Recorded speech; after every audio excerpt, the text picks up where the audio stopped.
অসমৰ মানুহে কা কেতিয়াও নামানে আৰু যিকোনো এদিন হ'লেও অসমৰ মানুহে কাখন সম্পূৰ্ণৰূপে এদিন হ'লেও অসমৰ পৰা আঁতৰাই পঠিয়াবই, দলিয়াই পঠিয়াবই।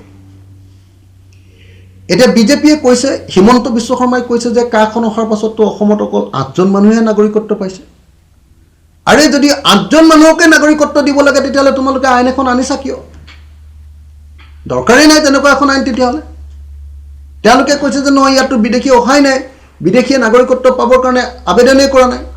কিন্তু ইতিমধ্যে প্ৰকাশ পাইছে যে যোৱা এইবাৰ উপ নিৰ্বাচনত সোণাই সমষ্টিটো, কি সমষ্টি এইটো কয় আপোনাৰ বৰাকৰ, এইবাৰ যিটো উপ নিৰ্বাচন হৈছিলে, বৰাকৰ যিটো সমষ্টিত উপ নিৰ্বাচন হৈছিলে, সেই ধলাই সমষ্টিটোত এইবাৰ বিজেপিৰ যিজন প্ৰাৰ্থী আছিলে সেইজন 1986 চনত ভাৰতলৈ অহা হয়, বাংলাদেশৰ হিন্দু নাগৰিক। বাংলাদেশৰ বিদেশী হিন্দু নাগৰিক এজনক এবাৰ বিজেপিয়ে তাতে ভোট দিবলৈ কেণ্ডিডেট হিচাপে আগবঢ়াই দিছে, MLA হিচাপে জিকি আহিছে।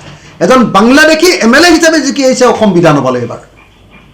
এই কথাটো গোটেই বৰাক উপত্যকাৰ সকলো মানুহে জানে। অৰ্থাৎ এনেকুৱা বহুত বাংলাদেশী অসমত এনেকৈ সোমাই আছে, হিন্দু বাংলাদেশী, কিন্তু তেওঁলোকে গোটেই অসমৰ মানুহৰ যিটো কা বিৰোধী প্ৰতিবাদ, সেই প্ৰতিবাদৰ ওচৰত ভয় খায় তেওঁলোকে কোনোপধ্যে কাখনত ৰেজিষ্টাৰ কৰিবৰ কাৰণে কাখনৰ জৰিয়তে নিজকে বিদেশী বুলি ভাৰতৰ মানুহৰ সন্মুখত মুখ উলিয়াবলৈ ভয় কৰিছে।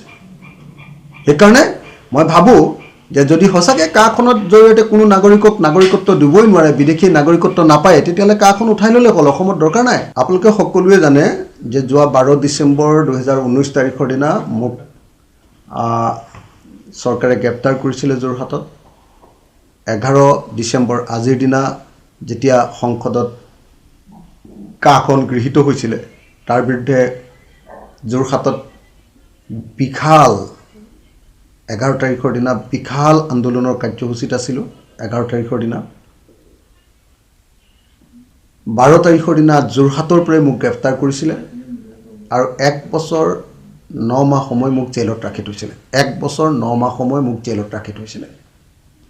1 বছৰ 9 মাহ সময় জেলত ৰখাৰ পাছত মই ওলাই আহিছিলোঁ আৰু ওলাই অহাৰ পাছতো মই কাৰ বিৰোধিতা কৰিবলৈ এৰি দিয়া নাছিলোঁ।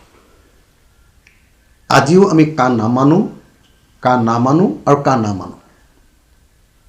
কা ভাৰত চৰকাৰেহে গৃহীত কৰিছে, অসমৰ মানুহে কেতিয়াও কাক মানি লোৱা নাই। কাখনক আমি এতিয়াও অবৈধ এখন আইন বুলি ঘোষণা কৰি আছোঁ, কলা আইন বুলি আমি ঘোষণা কৰিছোঁ।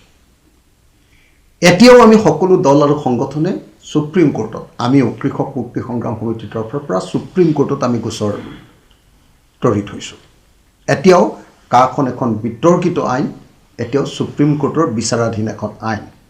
আমি ভাবোঁ যে যিদিনা সুপ্ৰিম কোৰ্টে ৰায় দিব সেইদিনা সুপ্ৰিম কোৰ্টে অসমৰ পক্ষত আৰু অসমত কা প্ৰযোজ্য হ'ব নালাগে বুলিয়ে নিশ্চিতভাৱে ৰায় দিব। ইতিমধ্যে আপোনালোকে সকলোৱে দেখিছে যে সুপ্ৰিম কোৰ্টে 1971 চনৰ 25 মাৰ্চটো ইতিমধ্যে গ্ৰহণ কৰিছে আৰু সেই তাৰিখটো গ্ৰহণ কৰাৰ অৰ্থই হ'ল যে ইয়াত কা প্ৰযোজ্য হ'ব নালাগে বুলি সুপ্ৰিম কোৰ্টে অৰ্ডাৰ দিয়াটো খাটাং। সেইকাৰণে হিমন্ত বিশ্ব শৰ্মাই যিমানেই হিন্দু বাংলাদেশীৰ পক্ষত ওকালতি নকৰক লাগিলে, নৰেন্দ্ৰ মোদীয়ে যিমানেই হিন্দু বাংলাদেশীৰ পক্ষত ওকালতি নকৰক লাগিলে,